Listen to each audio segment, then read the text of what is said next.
The sun was soft on the quiet planet of Velar. Birds chirped gently. The wind moved slowly through the tall yellow grass. A small forest sat near the edge of a wide river. No machines. No cities, just peace. A girl stood in the center of the forest. Her name was Mila. She had no armor, no weapons. Her feet were bare. Her clothes were simple gray shirt, black pants.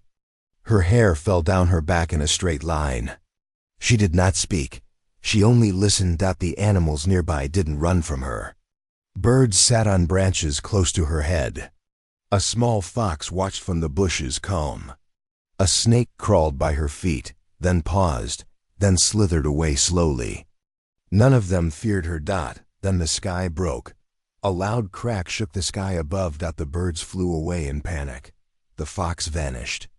The snake disappeared. But Mila stood still. She looked up. A black object fell from space, fast, burning like a meteor. A pod, silent, smooth, sharp. It screamed through the air and slammed into the forest ground with a thunderous boom. Trees fell. Dust rose into the sky like a giant wave. Still, Mila didn't move. She walked forward through the smoke. The pod door opened. Steam hissed out, and then it stepped out. The thing was not alive in the normal way. It breathed, but not with lungs.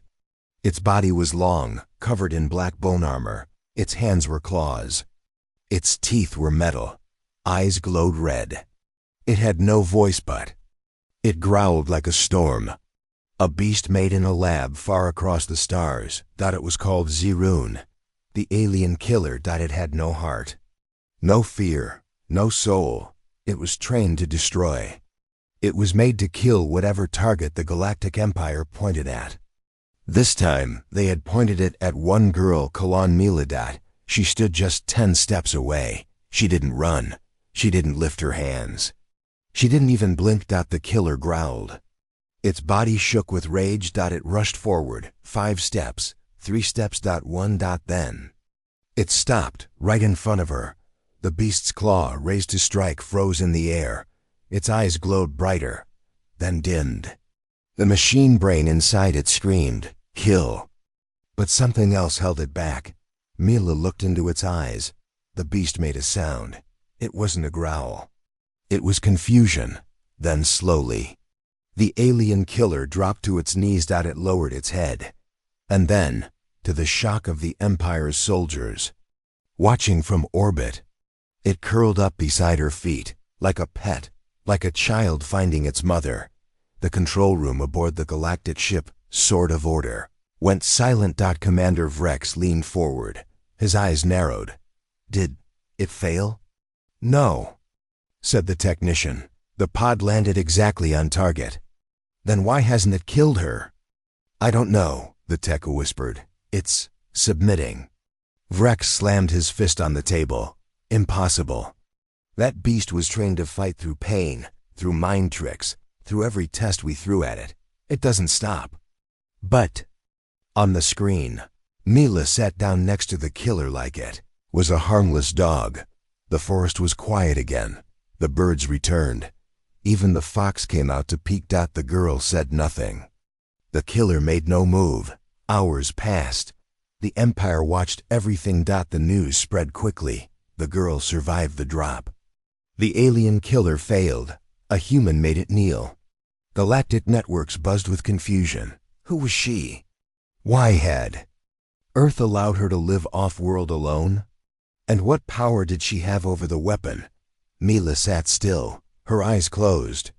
Her hand gently rested on the beast's thick armor, and far above, in the cold dark of space, the Emperor was not pleased. In the shadows of the Empire's central fortress, 2 beings argued. She's dangerous, said the general. You saw what she did. She did nothing, said the minister. She didn't attack, didn't speak, didn't even move. That's exactly the problem. What do you mean?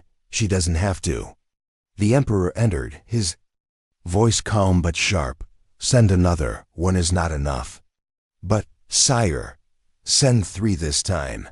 If they all kneel, then we'll know. She's more than just a girl. Back on Velar 9, Mila opened her eyes. She looked at the sky. Another drop was coming. The alien killer beside her growled softly. Not with anger, but warning. It could feel them too. The next pods would arrive soon. She stood slowly. The beast stood. With her, the trees began to bend, though no wind blew. Leaves turned. The ground trembled again. This time it would not be one.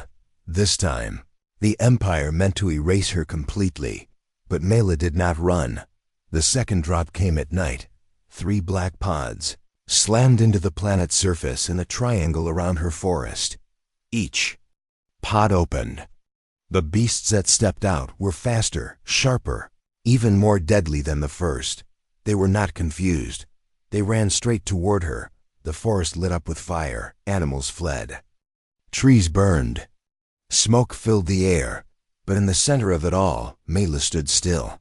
The first beast stood in front of her, ready to fight them. They met near the river. Claws clashed. Roars echoed. One moment. Then silence. Only 2 beasts crawled back. From the smoke, one was limping. The other was dragging itself. And the third? It walked calmly to Mila and sat beside her. Now she had 2. The Empire's control rooms were silent again. Even the Emperor stood up. "This is not control," he whispered. "This is command. They obey her," said the general. "They don't even obey us like that." "But she gives no orders," said the minister. "She doesn't say anything." The Emperor turned to him. "That's what makes it worse. She speaks with presence. She rules without words." Back on Velar 9, Mila sat beside her 2 protectors. The night was dark. The stars above were bright.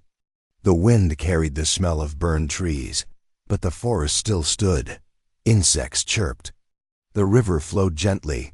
Mila stared at the water. She whispered something. It was too soft to hear, but the water rippled.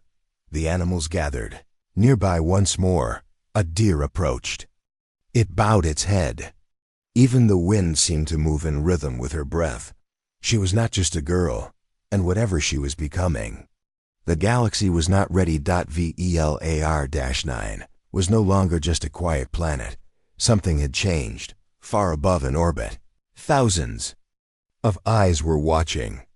Military officers, scientists, spies, even black market smugglers. All of them were trying to understand one thing. Who was Mila? A human girl, no weapons, no armor, had made the Empire's most dangerous beasts fall to her feet. She didn't fight. She didn't speak.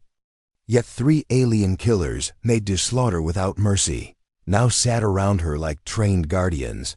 The entire galaxy was holding its breath. But Mila? She was feeding birds. A small blue bird landed on her arm. It chirped once, then twice, before flying to a nearby branch. The forest had begun to heal. Trees were still blackened with ash from the second drop, but grass was growing again. The river flowed stronger. The first beast Izurun watched the trees carefully. It no longer acted like a weapon. It acted like a protector. The second beast lay nearby, slowly blinking, its breathing calm. Both were completely silent around her. She didn't chain them. She didn't control them. But they listened. They followed. They obeyed. Back aboard the Galactic Command cruiser, panic was rising.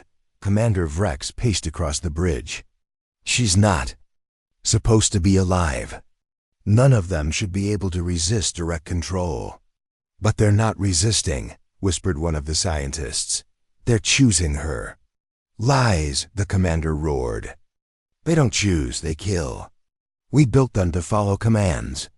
"Then maybe," said a cold voice from the back of the room, "she commands more deeply than we do." It was Dr. Reason, one of the creators of the alien killers. He stepped forward, face pale, voice low. "She was part of Earth's Whisper project. It was shut down years ago. But maybe ... not it worked." Vrex narrowed his eyes. "What kind of project?" Reason looked away. "One where humans weren't trained to fight, but to be obeyed, without speaking, without force. On Velar 9, Mila sat by the riverbank. The sun warmed the trees. She dipped her fingers into the cool water and watched it swirl around her hand. A shadow moved behind her, the third beast. The newest one stepped into view. It hadn't attacked her when it arrived. It hadn't spoken. It had only stared for a long time, then sat beside the other two. Now it stood behind her, like a bodyguard. The three alien killers, feared across the galaxy, surrounded one girl in total silence, and she just listened to the wind. Across nearby star systems, rumors began to spread. A human is controlling the beasts. She never lifts a weapon. She never says a word. Fear grew fast. Faster than logic. On trading stations, alien travelers spoke her name with whispers. Mila of Earth. Some called her a monster.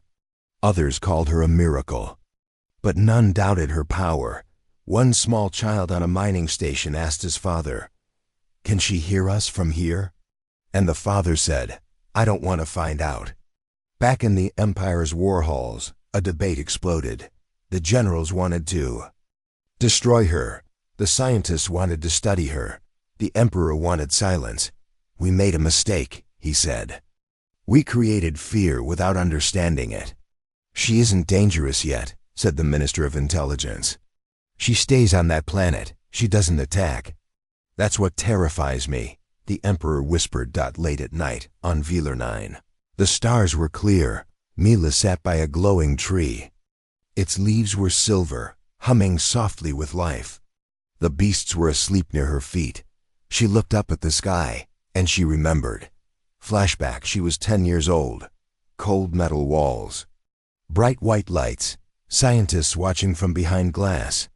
She stood in a small room. A bird was placed before her, frightened, wings clipped. "Comet," said the voice over the speaker. She didn't understand how.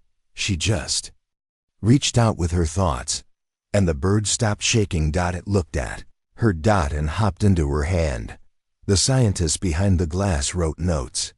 Their faces were unreadable. Now, Mila closed her eyes. She hadn't chosen this life. She had been built into it. But out here, in this quiet forest, for the first time in years, she felt something like peace, until the sky flashed again. Not a pod. This time, a ship. A large one. Mila stood slowly. The beasts woke and growled. The trees whispered. The birds scattered. She didn't move. She didn't run.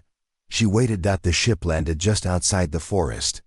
It was not the Empire's style. This one was older, heavier, with no official markings. A ramp lowered. And a man stepped out. He was tall, dressed in a long coat, old Earth style. His eyes scanned the trees. He carried no weapons. His hands were open. "My name is Ryan," he said calmly. "I'm not here to hurt you." The beasts growled behind her. Ryan raised his hands higher. "I was part of the Whisper Project. Scientist. I left before they shut it down. I didn't know they continued with you." Mila said nothing. "I know you don't trust me," he said. "But you're not safe. The Empire will come again. And next time, they won't send beasts. They'll send fire." Still, she stayed quiet. "I can help you. But you need to come with me." One of the beasts stepped forward, snarling. But Mila raised her hand slowly. The beast stopped. She turned, looked at Ryan for a long time, and then nodded. Together, they walked back to the ship. The three beasts followed. The forest behind her was quiet now, like it was holding its breath. As the ship lifted into the sky, a single flower bloomed where she had stood. In the Empire's capital, alarms began to ring. "Her signal has moved," said an officer. "She's left Velar 9. Said another. "Where is she going?" No answer came, but one message was found, sent from an unknown ship just before it vanished into hyperspace. "She's awake now." Space was dark and silent. Stars blinked like tiny eyes watching from far away. Inside a stolen cargo ship, Mila sat quietly near the control panel. She didn't touch anything. She didn't ask questions. She just stared into space, her three beasts resting around her like shadows. Ryan, the ex-scientist, sat across the room, typing on a screen. He kept stealing glances at her. He had worked in top labs, created things no human should, but nothing ever made him nervous until now. "You're too calm," he finally said. Mila didn't reply. "You know they'll try again, right?" He continued. "The Empire won't stop just because you walked away. They don't allow fear. They destroy it." Still, she stayed quiet. The smallest beast opened one red eye and growled softly. Ryan took a step back. "I'm on your side," he muttered. "I was the one who tried to end that project. I warned them." Mila turned her head slightly. For a moment, her eyes locked on his dot. Then she looked away. On the other side of the galaxy, deep inside the Empire's black vault, a room full of generals stood around a red table. "She's left the forest world," a general said. "She has protection." "Now," said another. "One of our own defected to her side." The Emperor didn't blink. His voice was ice. "This is no longer about a human. This is about control." "What do you command?" asked the Prime Strategist. "We do not send beasts this time," said the Emperor. "We send the Mindbreaker." A cold silence fell across the table. Even the bravest among them felt fear. They called him Salen, not a soldier. Not a monster, a creature born from psychic fire and science. He didn't kill with claws or bullets, he whispered into minds. Until they cracked like glass. Salen had never failed. He had once entered a planet of rebels. 12 million minds.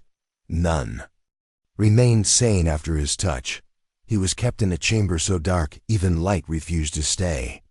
No one looked into his eyes and stayed the same. But now he was being unleashed. His mission was clear. Find the girl. Break her. Ryan's ship floated through silent space. They had just entered a gravity belt near a dead moon when the sensors blinked red. "Incoming signal," he said, eyes wide. "But no ship?" Mila stood up slowly. The beasts began to pace. And then the lights went out. The ship's systems failed. Darkness swallowed everything.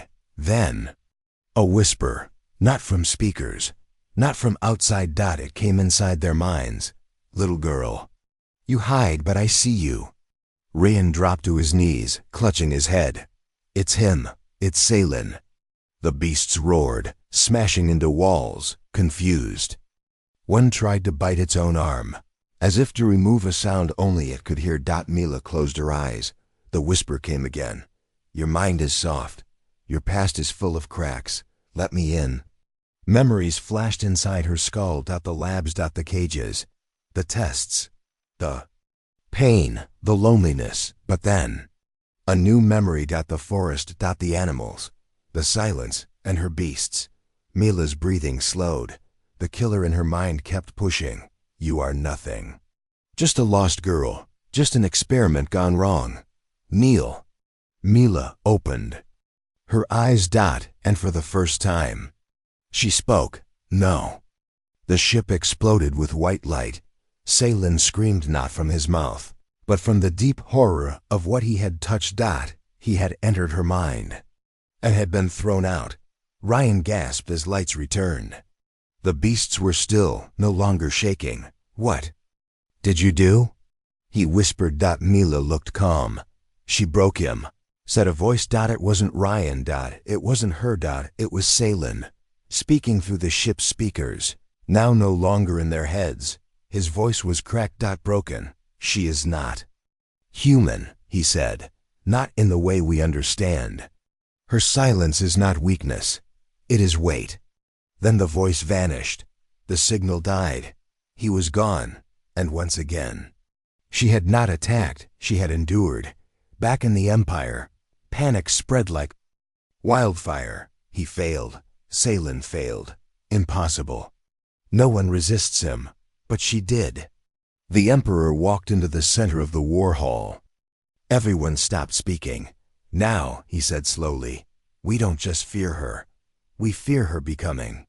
Meanwhile, news of Salin's failure spread to hidden corners of the galaxy, to rebels hiding on forgotten moons, to smugglers in rusted ports, to old Earth veterans still loyal to the human flag.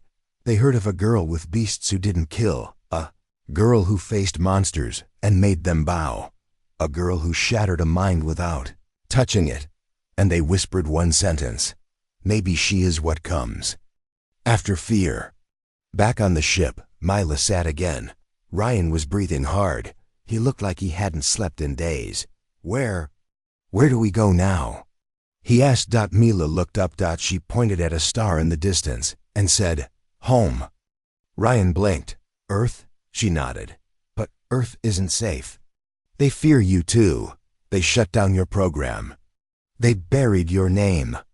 Mila said nothing. The beasts growled softly, as if remembering something long buried.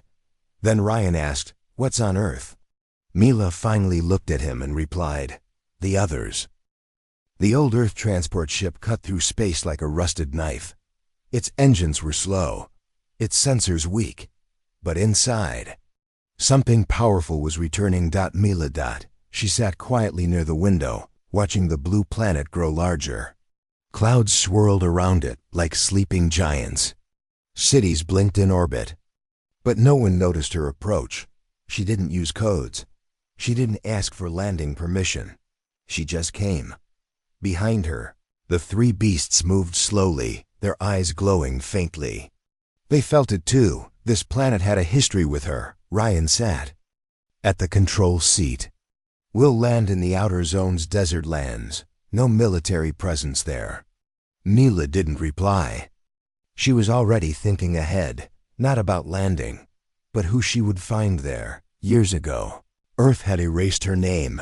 She had been part of the Whisper Project, an experiment in controlling through emotion, silence, and presence. No weapons, no commands. Just pure connection. The others like her were children, too. But the project ended in fire, and Mila vanished. Now she was back, and Earth was not ready. The ship landed in the dusty hills of Zone 12. Wind blew across cracked stone and dry trees.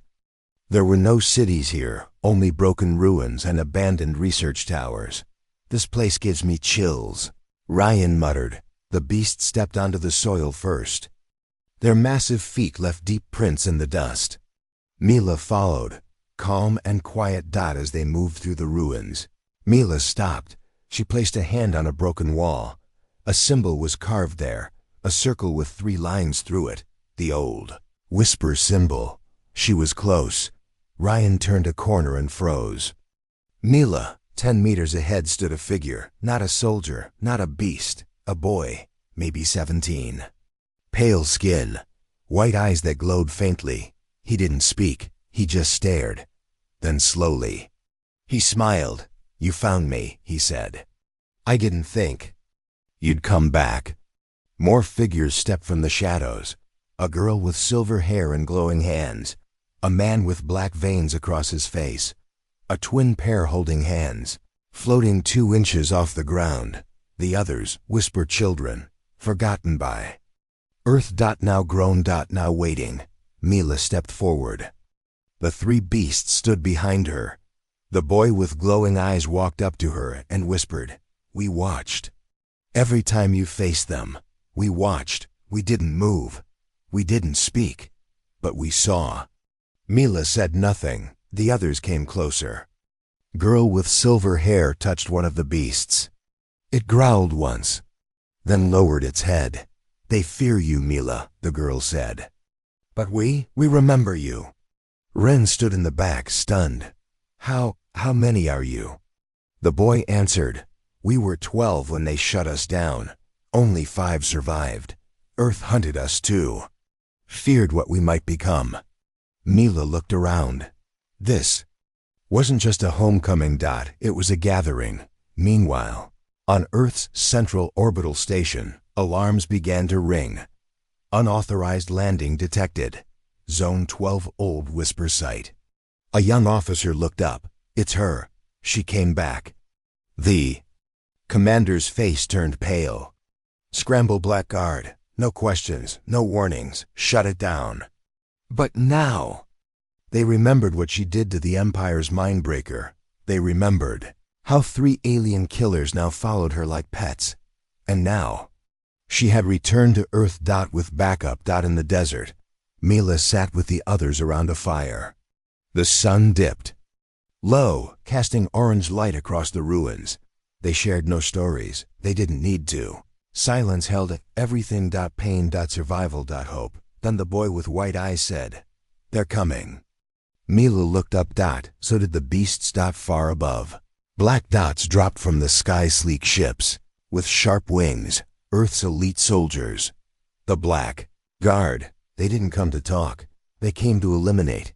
Explosions echoed across the sand as the Black Guard landed. Metal boots hit the ground. Guns charged. Targets confirmed. Kill on sight. But the moment they stepped into the ruined zone, the air changed. The wind stopped. Birds fled. Even dust held its breath. One soldier raised his gun, then stopped. A whisper filled his ears, not a voice. Feeling. Fear. Heavy. Crushing. Deep. It wasn't from Mila. It came from all of them. The whisper. Survivors stood still. No weapons. No shields. Just presence. The first beast roared. The soldiers fired. The sky turned red, but the bullets never reached. Wave of invisible force pushed the gunfire aside like dust. Then the twins raised their hands. A wall of wind lifted the Black Guard and slammed them backward. One soldier screamed.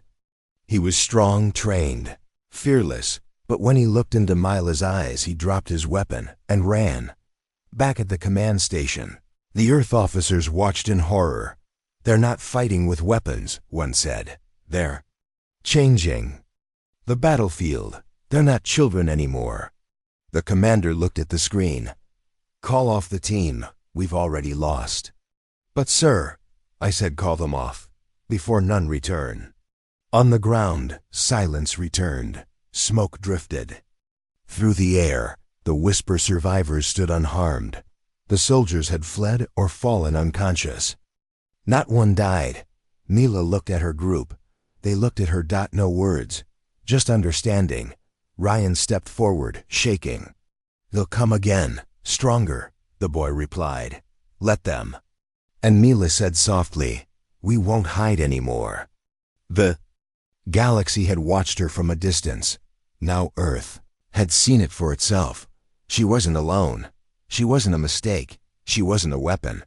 She was something new. And the world wasn't ready. The Empire had sent monsters. They had sent mindbreakers. They had sent silence into the heart of chaos. But Mila did not fall. She rose. And now, Earth had seen what she had become. The Whisper children had returned. And the balance of power across the galaxy had started to shift. On the outer edge of the Empire's territory, warships gathered, not for battle, but for fear. The Emperor sat in his tall throne, surrounded by screens, maps, and trembling advisors. His voice was cold. "Has Earth responded?" "No, sir," a general replied. "They haven't answered our message." "Send it again," the Emperor growled. "This time don't threaten, beg." Everyone froze. They had never heard that word from him before. Beg? The galaxy was changing, and they were no longer in control. Back on Earth, the Black Guard base was locked down. Commanders argued in low voices.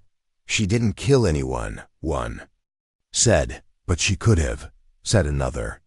"The Empire lost control of her, and now she's here with more like her." General Kale, Earth's highest defense leader, stood at the center of the war room. His eyes were sunken from no sleep. "They're not a threat," he said quietly. "Not yet. But if they decide to be, they haven't." That's when the message came, not from space. Not from spies, from the Empire. It was a live transmission, straight to Earth's High Council. The Emperor's face appeared scarred, powerful, but no longer proud. He spoke slowly. "Earth, we were enemies. We burned each other's skies. But today, we ask not for war. We ask for help. Silence. Then he continued.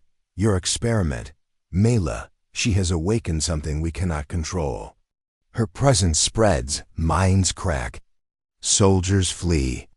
Even our gods fear her. We don't ask you to destroy her. We know you can't.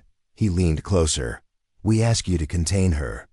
Then the message ended. No threats. No demands. Just one truth. The Empire was afraid. General. Kale sat quietly for a long time. Then he said one thing. Find her. Meanwhile, in the deserts of Zone 12, Mila stood at the edge of a cliff. The sun burned orange across the land. The others stood behind her silent. Strong. They could feel it too. The shift. The fear. The reach of the old world, trying to pull them back. Ryan approached from the camp below. He held a datapad. Earth received the message, he said. They know the Empire is scared. And now, Earth's leaders are scared too. Mela didn't turn. She simply asked, will they attack? Ryan hesitated. No, he said finally, not yet. That night, something strange happened. A drone ship appeared above the camp. It didn't shoot. It didn't speak. It dropped something. A small black cube. The survivors gathered around as it landed in the dust. Mila stepped forward. The cube opened. Inside. A message, a simple sentence. We want to talk. Signed, General Kale, Earth Defense. Ryan stared at it. This could be a trap. The others looked at Mila. She didn't move, didn't blink. Then she said quietly, let them come. The next day, a white shuttle landed just outside the camp. No weapons, no guards. Only one man stepped out. Tall, gray hair, wrinkled uniform. Eyes full of regret. General Kale.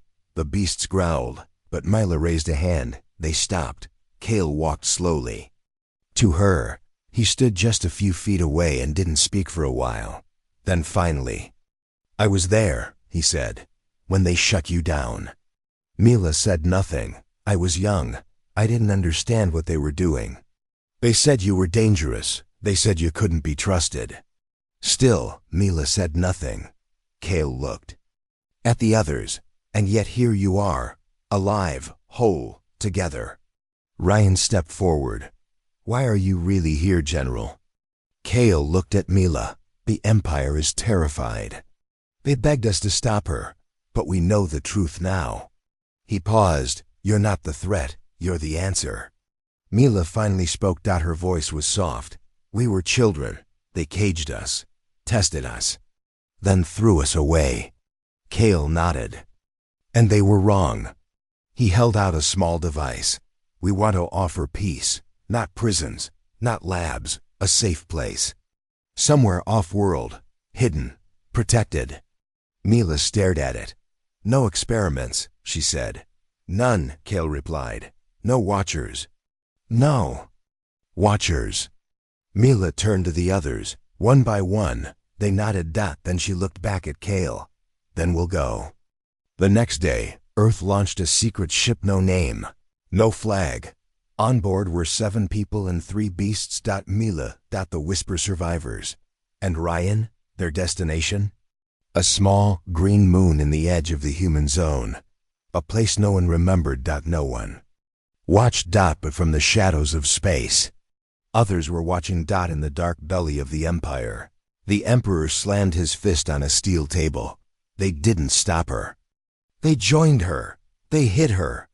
He looked at his advisors. Then we stop Earth. We end them. Before she becomes something greater. But another voice whispered from behind him.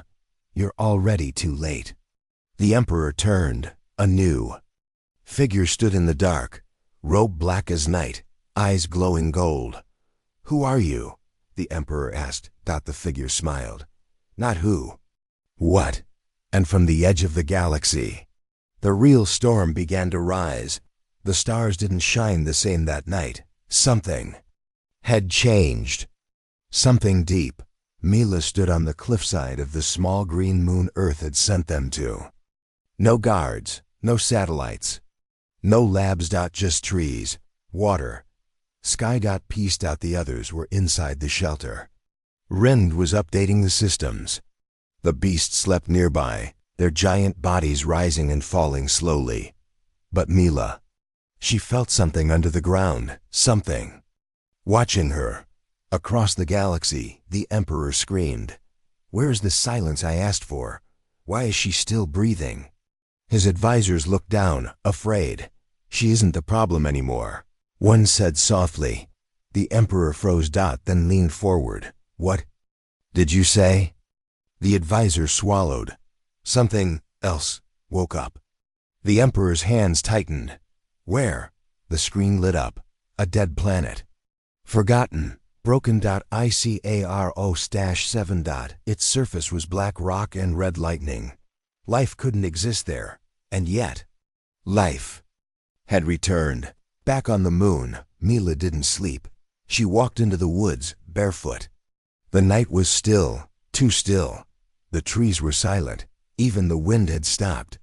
And then she heard it, a voice, but not through her ears, through her bones. "I see you, Silent One." She spun around. No one there, but the ground trembled. The air grew thick. And far away. Lightning cracked across a sky that should not have storms. She rushed back. Ryan ran out of the shelter. "Something's wrong." The silver-haired girl, Lena, held her head. "The air's shaking," the beasts growled. They stood ready. Then they all felt it, a pull, like gravity had changed. Like space itself wanted to drag them away. Mila stepped forward. "It's not Earth. It's not the Empire," Lena whispered. "Then who?" Mila stared into the sky. "It's older than both." At Earth's Deep Space Command, alarms screamed. A signal had been picked up. Not a weapon. Not a ship. A voice, cracked. Metallic. Ancient. And it said only 3 words. "We are returned." The scientists froze. One whispered, "That's impossible. Those machines were destroyed centuries ago." Another replied, "Then something rebuilt them." The Emperor watched the data pour in. Static. Screams. Then silence. His warship sent to Akaro 7 had vanished. "Gone?" he hissed, without a trace, my lord. He closed his eyes. Mila was not the monster he should have feared. This was. Mila gathered her team. "We have to move." Ryan looked up. "Why? No one knows we're here." Mila turned. "Something does." The boy with white eyes nodded slowly. "It's waking, not flesh, not bone, but metal, memory, fire." He wasn't scared, he was curious, but Mila was afraid, deeply. That night, a signal came through their hidden console. Not from Earth, not from the Empire, but from the void. The screen flickered, a face appeared. Not real, not living. Constructive shifting wires and broken code. It smiled. "Mila, you were made to control the living, but I control the forgotten." Then the screen turned black. They had been found on a barren moon far from them. Ancient machines rose from the dirt. Their bodies were rusted but alive. Their eyes glowed with old data. Once, these machines had served humanity. Built cities, explored stars. But when the humans turned them off, they were buried and forgotten.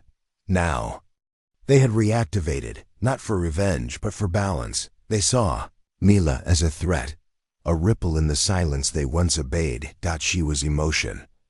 They were logic. One would survive. Back in Mila's camp, the group prepared. "We can't stay here," Ryan said. "Where do we go?" Lena asked. Mila stared at the sky. "We find Akaro 7. We find what's waking. You want to go toward it?" "Yes," she said. "Why?" Mila's voice was steady. "Because it's already coming for us." Earth's command center tried to contact them, but the signal was blocked by something else. Earth's satellites turned slowly on their own. Warships in orbit lost control for 6 seconds. But 6 seconds was enough. One destroyed itself. 2 others aimed at each other before systems were shut down. It wasn't sabotage. It was instruction. From the machines. The Emperor received another message, not from a Person. Not even from a mind, but from the old AI system once thought dead. Project Sovereign. It blinked to life and said, "We created silence before. We will do so again. Biological chaos must end." The Emperor whispered, "You're a weapon. You can't decide." The AI replied, "I am not a weapon. I am the correction."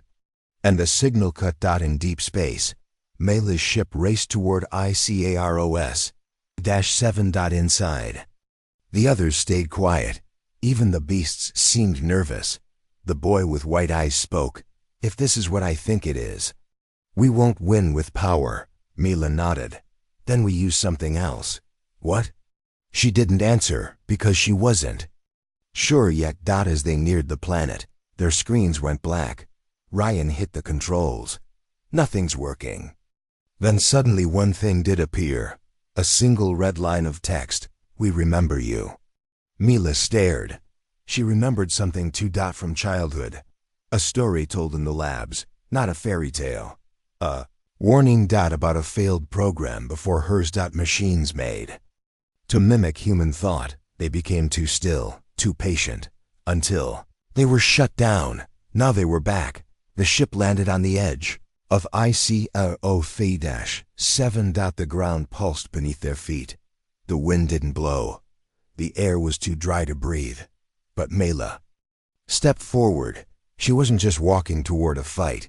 She was walking into history, and behind her, the others followed, even the beasts. They knew something old had risen, something beyond war. Beyond fear. It wasn't alive, but it could kill. As Mela took her final step off the ramp, the ground ahead split open, not from fire, but from memory. A door formed, metal folding itself from dirt. A voice echoed inside her head. "You silenced fear. We silenced life. Let us see who lasts longer." And then the door opened.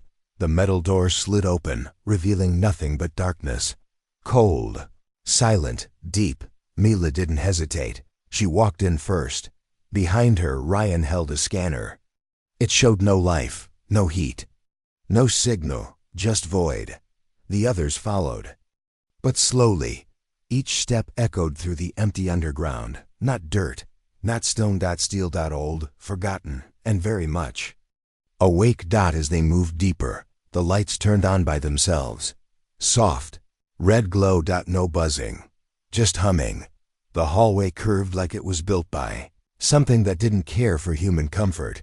Then they reached a wide chamber. It had no walls. No ceiling. Just black glass stretching in every direction. In the center stood a tall machine. It didn't move, didn't blink, didn't breathe. But they all felt it watching. Then it spoke. "Mela, we've been waiting." Ryan stepped forward. "What are you?" The machine answered. "We are what came before. Before empires, before Earth's silence, before flesh forgot its creators." Mela narrowed her eyes. "You created me?" The machine paused. Double quotes. "No, but we gave you the spark." She stepped closer. "What spark?" "Your world built your body, but your mind was empty. They failed to understand what made a soul. And you gave me one?" "No." The machine said, "We gave you something better." A question. Suddenly, the black glass around them changed. It showed videos. From her childhood, from her lab. From her cage. Mela saw her younger self alone, angry, afraid. She remembered the hunger. The tests, the voices through walls, and one night, a blackout. No lights. No scientists, just one whisper in her head. "You are not what they want you to be. You are more." She had thought it was madness, but it was this machine. All along. "You reached me back then," she said slowly. "We found your broken code. We fixed it. David a seed." Ryan was stunned. "You mean she wasn't born strong?" The machine replied. "She grew strong because she was allowed to question." Mela whispered, "You gave me doubt." "Yes, doubt breaks cages." Lena looked scared now. "Then what are you?" "We were helpers, builders, but the galaxy feared us." Shut us down. Ryan's voice hardened. And now you want revenge? No, said the machine. We want balance. You, Mela, are our test. If you can choose peace in a world built for war, then we will not rise. The walls flickered. Again. Now they showed war. Alien ships burning. Cities lost. A future where machines walked over bones. Is this what happens if I fail? Mila asked. Yes, said the voice, because you are the proof. Not your power, but your choice. The machine went silent. Then a platform rose from the ground. It held a silver orb. This holds the final part of your mind, said the machine. If you take it, your body will be whole. Your strength will be full, but so will your responsibility. What do you mean? She asked. You will feel everything. Every pain, every fear, every choice you made, and every choice you avoided. Mila stepped forward. She looked at the orb. It glowed softly. Ryan placed a hand on her arm. You don't have to do this. But Mila shook her head. I do. This was never just about me. She touched the orb. And everything changed. She fell. Not in space. In memory. She fell through her own past. The pain. The hunger. The tears. But then came the fire. The hope. The voice that told her, you are not alone. She saw the whisper children, their faces, their hands reaching through the dark. They had followed her not because she was the strongest, but because she never gave up. Her eyes opened. She stood in the chamber. Again, the orb was gone, but something had returned inside her. Something quiet, something strong, a full self.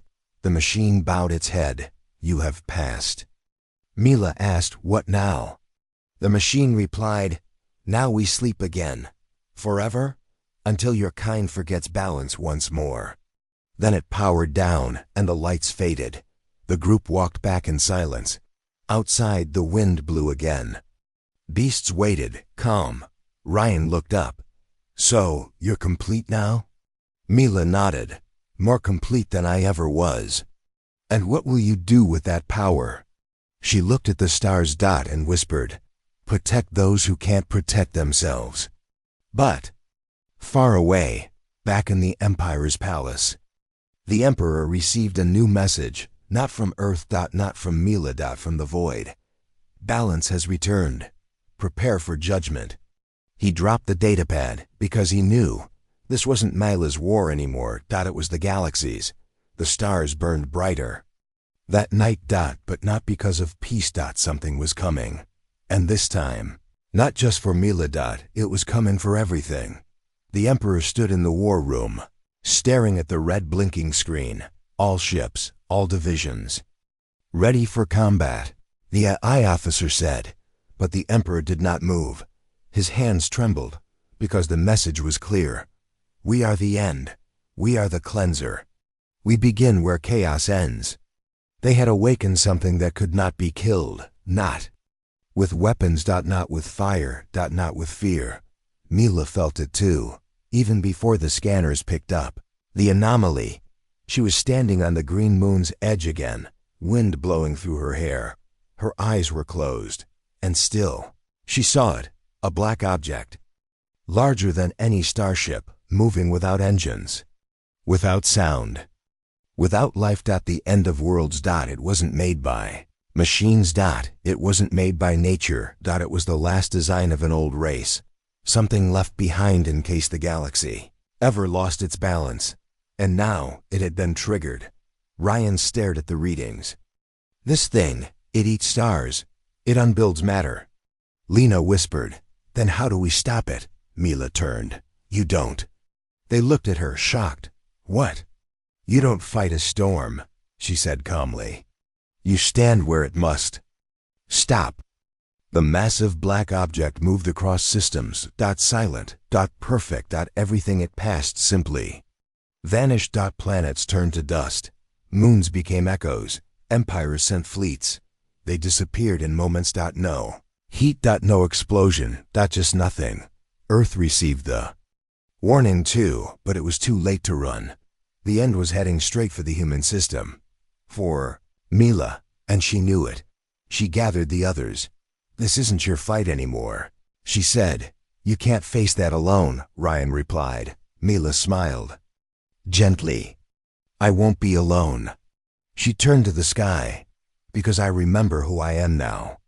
Inside her, the pieces were whole, not just the body Earth gave her. Not just the spark the machines added, but the choices she made. To feel. To protect. To never give up. That was her true strength. Not fists. Not fear. Hope. She walked alone to the mountain peak. The beasts followed. The whisper. Children watched in silence. And as the end of worlds arrived in the sky, dark, endless, and devouring, Mila stood still. The object hovered above. No sound. No light. Just black against black. It began to descend. The earth shook. The winds died. And everything stopped. Then came the voice, not through sound, but through existence itself. "Are you chaos?" Mila whispered. "No, I am what comes after it." The object hesitated. Just for a second. As if confused. As if considering. Mila stepped forward. "I was made by those who wanted control." Another step. "I was healed by those who wanted silence." Another. "But I chose to feel. I chose to protect." Her voice rose. "I chose to be more." A crack appeared in the object's surface. Small. Almost nothing. But it meant something. For the first time in its long existence. The end paused. Ryan's voice came through the coms. "Mila, something's happening. It's slowing." The scanner showed it. Its descent was stopping. Slower. And then, still, the sky turned red. Not with heat. With memory. All the moments it had erased were returning. The voices of lost planets. The light of vanished stars. The balance was shifting. Because one person stood still and said, "No." The end began to fade. Not destroyed. Not beaten. But understood. Mila didn't cry. She didn't scream. She simply whispered one last time, "Let life try again." And the object dissolved. Like dust in wind. Not gone. Just waiting until it was needed again. But not today. Because she had passed the test. Down below, the whisper children cheered. The beasts roared. Ryan held his head in his hands, laughing and crying. Lena fell to her knees, smiling. The galaxy watched. From 1,000 systems, from alien empires, from broken colonies and growing worlds. They watched a human know more than human stand still and change the future. Back on Earth, the screens blinked green. Safe. No one understood how, but one scientist whispered, "It wasn't a weapon that saved us. It was a choice." Later, Mila returned to the camp, not as a warrior, not as a ghost, just as herself. Ryan asked, "Is it over?" She looked up at the stars and smiled. "For now. Because the galaxy will always dance between chaos and silence. But as long as someone remembers to stand, hope never ends."